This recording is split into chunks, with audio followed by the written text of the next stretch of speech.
Hey guys, 9JK here, giving you insight to the Korean culture. If you are new on my channel, I post Korean related content from K-pop dance covers to language tutorials, interesting facts about Korea and Nigerian culture. If you know you'll be interested in any of this kind of content, please be sure to click on the subscribe button below and let's get into today's video.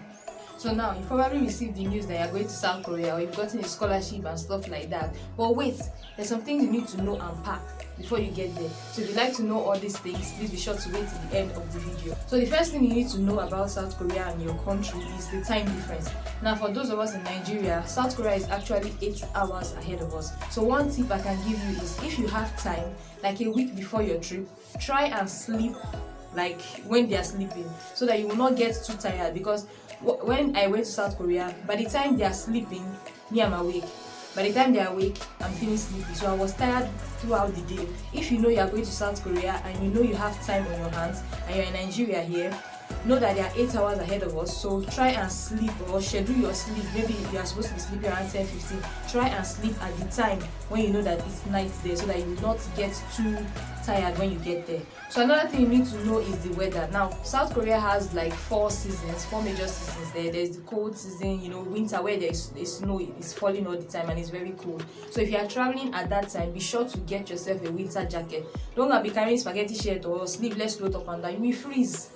You will freeze. I know say Amanda did not tell you, you will freeze. So just buy yourself a winter jacket, and if you can't find a winter jacket wherever you are, when you get there, there are cheap stores. Like you go to Myeongdong or Dongdaemun, you will see cheap winter jacket. So get yourself a winter boot, a winter jacket, and so on. But if you are traveling during summer or fall, just find out the weather, where how the weather will be when you are traveling, so you'll be able to get clothing that suits that weather, so you will not be overdressed or underdressed or underprepared.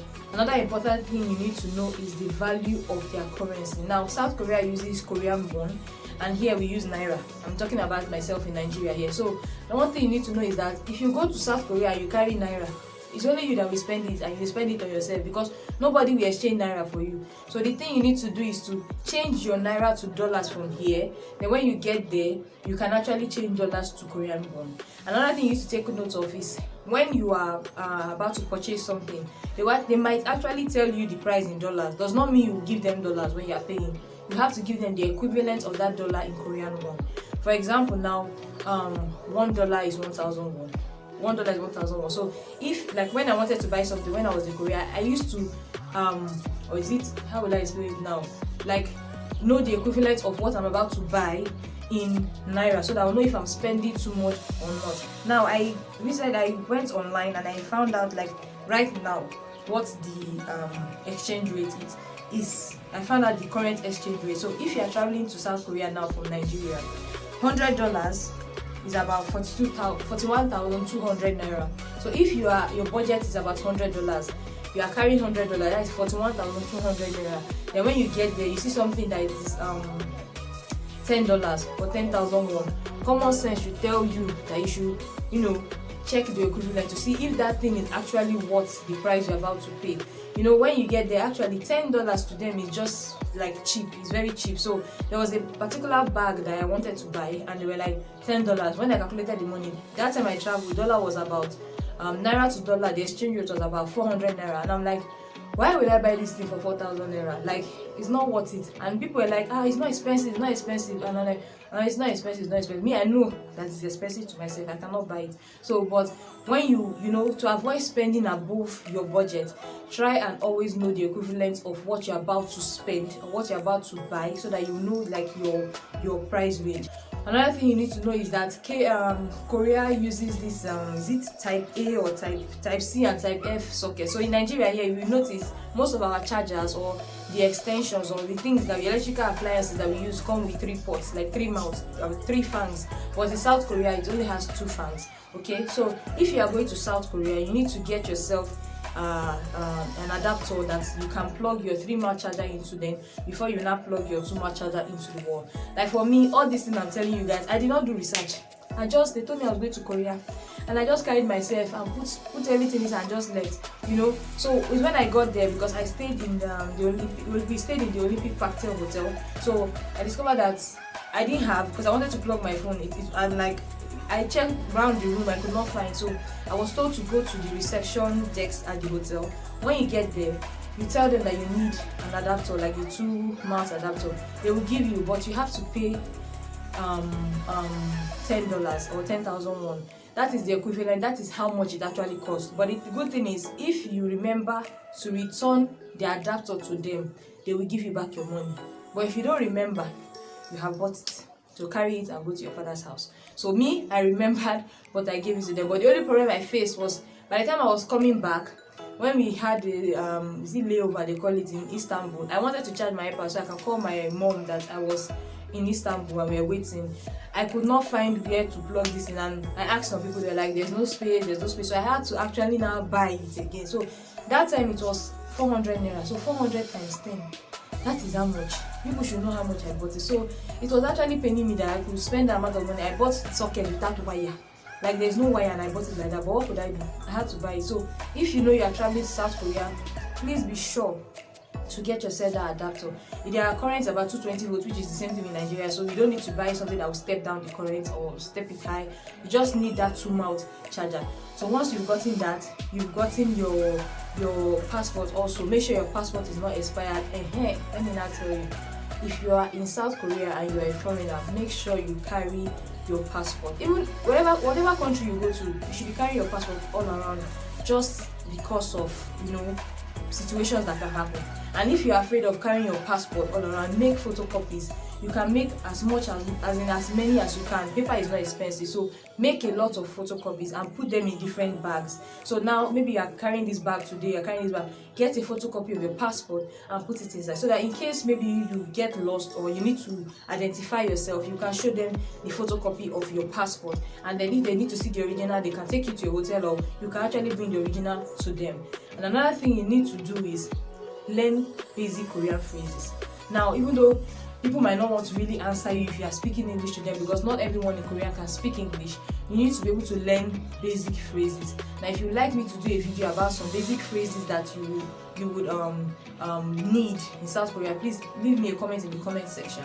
And if you want to know how to read Hangul, I have a video about that already. I will leave the link up, so please click it and watch it. So Hangul is not hard to read. The video I made, you learn to read Hangul in less than 30 minutes. So please watch the video. So now what you need to do is, on a sheet of paper, write your address, your phone number, your address, not in English. When you get to where you are staying, let the person that is there that can speak Korean write your address for you in Korean language, so that if probably you want to take a taxi or you want to ask someone where or how can I get to this place, you can just, if you know you cannot read Korean, you can just show them the address and they'll be able to direct you.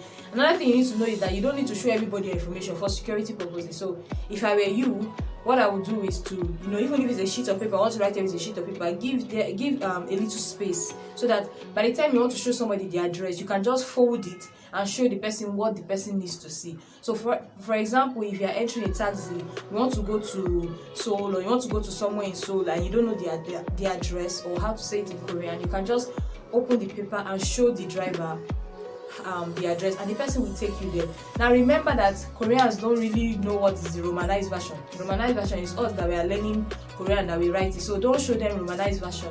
What I mean by Romanized version is, when you are writing Hangul, instead of you to write Hangul, for example, you write Annyeonghaseyo. Instead of you write Annyeonghaseyo in Korean alphabet, you are using English to write Annyeonghaseyo, like English alphabet. So that is what you call Romanization. Don't do that. They will not answer you. And one thing again that helped me a lot while I was in South Korea is learning how to read the map. Now, I don't mean you should go and study geography or stuff like that, but in South Korea, everything, they use map. Their cars, they use their GPS, their bicycles, people have GPS on their bicycle. But what you need to know is that if you get lost, like me and my friend did, we left our hotel, they sent us message. They don't send us message. We now walked underground through the tunnel and came out like 2 bus stops away from our hotel. What we did, we asked someone, please, we are going to Olympic Park, we don't know how to get there. Then they pointed to a map. There was a map on the bus station. Like, if you watch choreography, you see where they wait for bus, that bus stop. Yes, there's a map by the side of it. So if you can read the map, you'll be able to know exactly where you are, because there'll be a dot to tell you that this is your location. Then you're able to know, okay, you go straight, turn right and turn left and stuff like that. So now, if now you know a little Korean phrase, you can actually ask somebody that, please help me with this thing, I can't, I'm trying to find my place and stuff like that. And you can also use a translator. If you get a good translator, you'll be able to translate little words or little phrases, so that you know how to tell the person. Or you can put it, like I've seen some people doing it, they will say what they want to say and give the person to listen, or they type what they want to say and press the audio to be able to understand, so that the person will be able to understand what they are trying to say. Yeah, so if you are trying to, I talked about changing your money from dollars here. Now, in order for you to change your dollars to Korean won, if you are stopping at Incheon airport in Seoul, which is most likely the place where you will drop, they are changing agents at the airport. So if you find one, you can just give them the amount you want to change, and then they will change it for you to Korean. They'll give you the equivalent of the amount you give them in dollars. They'll give you the equivalent to Korean won. But if you can't find a changing agent, you can actually go to the bank, and then you'll be able to change your money. So you cannot just come and spend naira, then nobody will collect it from your hand. You need to spend Korean won. And again, if you are traveling, be sure to inform your bank. If you are staying for a longer period of time, and you want to make use of your ATM card, be sure to inform your bank, so that there are some certain things they will put in place for you, so that you'll be able to use your ATM outside the country. So if you've been watching till now, I have some extra information for you. Now, if you go to South Korea, or when you go to South Korea and you purchase something, you're actually charged some amount of money for tax. So if you would like to get your tax refund, you can actually do that. But there's a catch. As of April 1st, 2020, for you to get tax refund, the amount you must have spent above, up to 30,000 won and not less than 50,000 won for you to be eligible for a tax refund. Now, if you want to get your tax refund, you can go to just ask anybody or ask the employers how you can get your tax refund. But what I know is that you have to present your passport to show that you're a foreigner. Then you request for a tax refund form. Then when you fill the form, when you're submitting the form, you submit both the tax refund form and all the receipts of everything that you bought, to actually prove that you actually bought the stuff. So if you're used to Korean films, you actually notice that when they want to pay for their fare in a bus, you just see them slide something or slide their phones or something on a scanner. They don't usually pay with cash. You only see them pay with cash when they enter taxis. So that thing they use is called a T-card. So it's loaded with cash already. So if you want to get a T-card, just when you get to South Korea, just ask anyone. They will tell you how to get a T-card, or you can just Google it where you can find a T-card and stuff like that. It's not hard to be able to find it. So that is another thing you need to do. So I know there are many more things you need to pack and you need to know. I cannot know all of them, but these are the things I wish I knew before I went to South Korea. So if you found this video helpful, please be sure to click on the subscribe button, like, share, and let your friends know about this video. And I will see you in my next video. Bye.